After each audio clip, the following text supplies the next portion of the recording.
long been persecuted by terrorism. She escaped from Iran 3 years after the Iranian Revolution because the Revolutionary Army was cracking down those who opposed the new Islamic theocratic regime. Since then, she moved to the US, a country claiming to be the defender of freedom and human rights.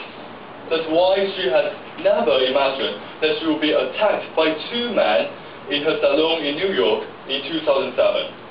They smashed her hands with a hammer, and they used a knife to slice her face, her neck, her back, and her chest. But what hurts the most, according to this 50-year-old woman, is not physical pain. It's the verbal abuse. They called her a terrorist. However, this is just comparatively insignificant consequences of the war on terror launched by President George W. Bush in 2001, a month after the September 11 attacks. To defend the U.S., Mr. Bush showed his strong determination to strike down Al-Qaeda and terrorism. However, this war on terror has in fact resulted in greater conflict between the West and Islam. First, the war on terror is ideologically strengthening the West's Islamophobia, which is the prejudice or discrimination against Muslims or Islam. The media and politicians tend to give the public a false impression that terrorists are equal to Muslims. This appeared in President Bush's speech after the 9/11 attacks. He referred to the upcoming battle against terrorism as a crusade and called for revenge for those evil doers. Also, the media's biased depiction of the Muslims also make the public more panic. They will think that Muslims are really, really dangerous and it's going to threaten their safety at any time. That's why since 2001, Muslims worldwide, especially in Europe and America, has been increasingly suffering from attacks ranging from verbal abuses to physical violence.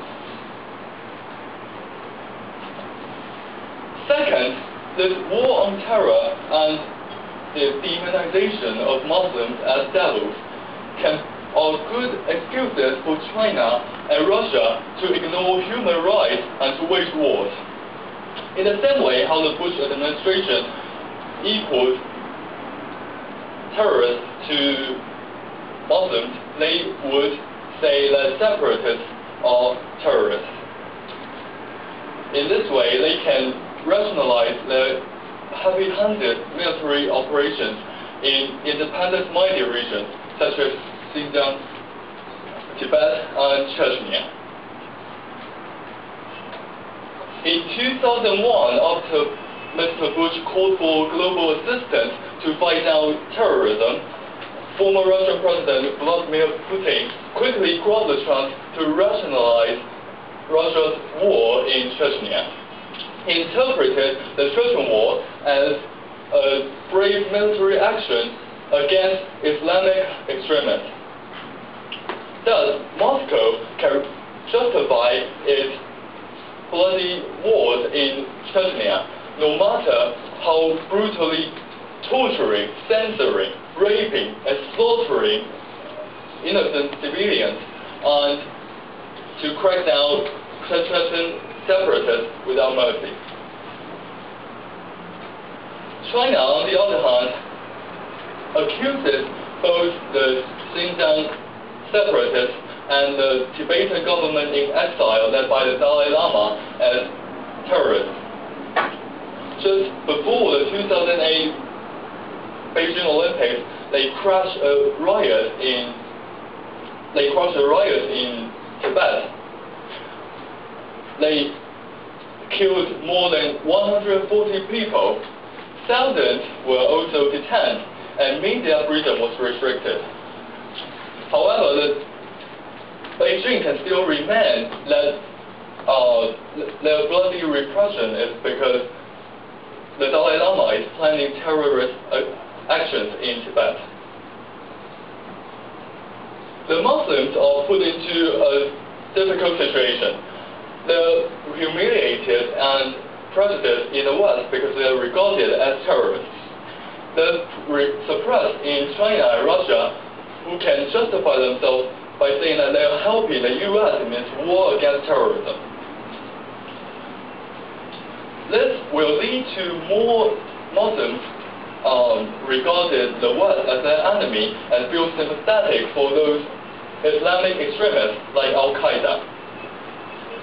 What's worse, they would turn to the terrorist group for help, for revenge, just like what happened this March when 2 Chechen female suicide bombers blew themselves up in Moscow metro station to revenge for their husbands. Now, U.S. President Barack Obama is trying to see reconciliation between the West and Islam after so many damages have been done. We should get rid of the old and wrong impression that terrorists are equal to Muslims and start to be friends with Muslims, so to end this vicious cycle of the war on terror. TME.